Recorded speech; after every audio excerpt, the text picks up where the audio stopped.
What is up, space pirates? This is your Admiral, the chronically charismatic Dr. Disaster, and I was born in the 80s, and when I was a kid, I owned the original Nintendo, and I have been gaming ever since. I have literally owned every Nintendo console that they have ever made, and I'm a massive fan of most of Nintendo's legendary IP. Everything from Mario and Zelda to Mario Kart, Super Smash Bros., Metroid. That is why it is so disheartening to hear all the rotten crap that has come out about this company recently. Disappointed!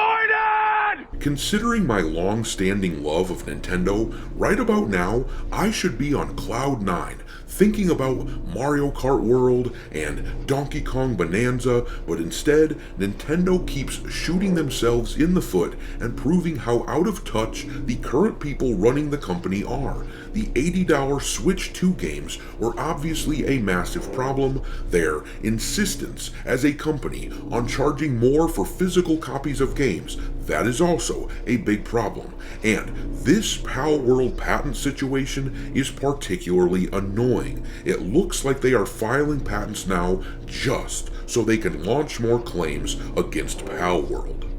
You suck, you jackass! Well, now it seems like Nintendo is bound and determined to make sure that we know what a bad company they have become, how anti-consumer they are. It seems that they have updated their user agreements so that they reserve the right to brick your console, a game system that you will have paid over $400 for in the case of a Switch 2.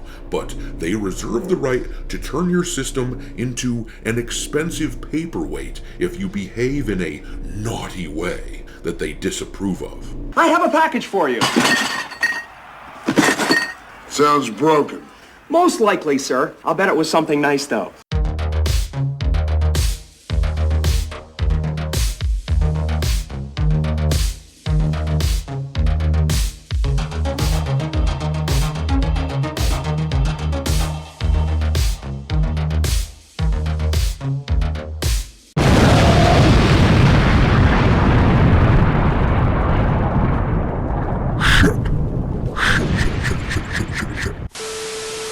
Alright, me hearties, make sure that you hit the like button on this video, share the video with your friends, subscribe to the channel if you haven't done so already, and consider supporting the channel by becoming a member.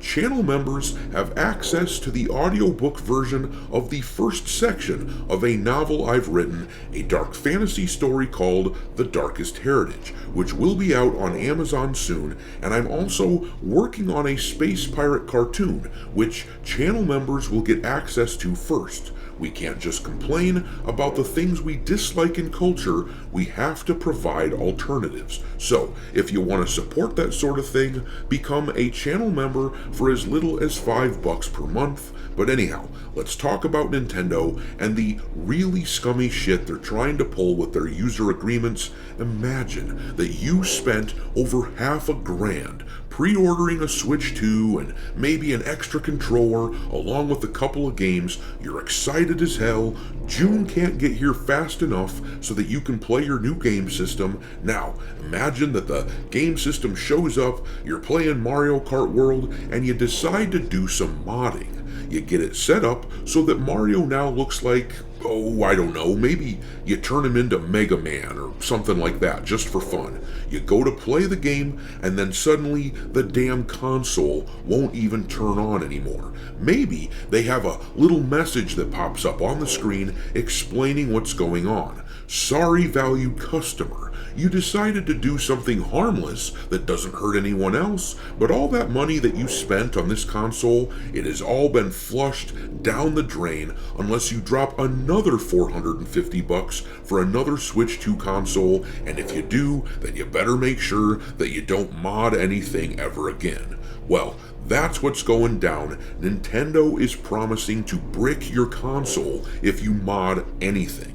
But let's read about it here in this article from That Park Place. The article tells us Nintendo has fired a warning shot at would-be hackers and modders just weeks ahead of the Switch 2 launch. tweak your system, or engage in piracy, and you could lose it for good. Now, I will interject really quick here and say this. If you pirate games on your systems, then I completely understand why Nintendo would take action and brick your console. I might get shit for this, but let's just be real here. Nintendo is a business, and they literally can't tolerate piracy, or they are doing a disservice to anyone invested in them. I don't have a moral issue with it myself, but I also don't blame Nintendo for wanting to make sure you aren't pirating their games.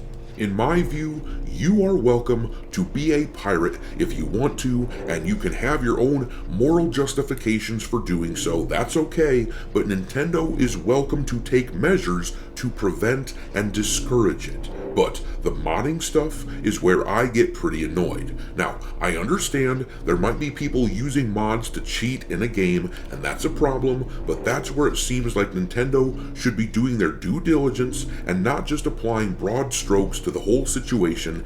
And to top it off, getting in trouble like this for simply cheating in a game, losing your entire console, that is ridiculous. They should brick your Nintendo account, not your console, if you're caught cheating. Or maybe they just make sure that you can't use the console online to play online with anyone else if you're caught doing that. But bricking the whole thing is an extreme reaction. But reading on, the article says here, in a quiet but sweeping update to its user agreement, Nintendo now states it reserves the right to permanently disable your console, yes, brick it, if you're caught attempting to pirate games, run unauthorized software, or tamper with any of the system's protections. You acknowledge that if you fail to comply with the foregoing restrictions, Nintendo may render the Nintendo account services and/or the applicable Nintendo device permanently unusable in whole or in part, the new agreement warns.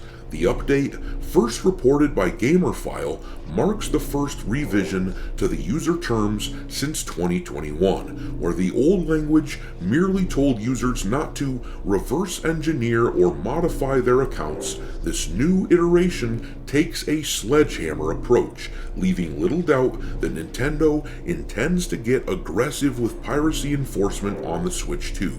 And once more, I will say, if this is simply to stop piracy, then I get it. If you're someone that this affects, then you can be upset if you want to, but you have to be realistic and understand why Nintendo would do this. But this method of fixing the situation is like using a nuke to clean your room. It is going to screw over a lot of people who really aren't doing anything wrong, or at least not that wrong, to justify this sort of reaction. And this is repugnant. Just another reason why it is clear that Nintendo is a company that has become anti-consumer and has lost its way.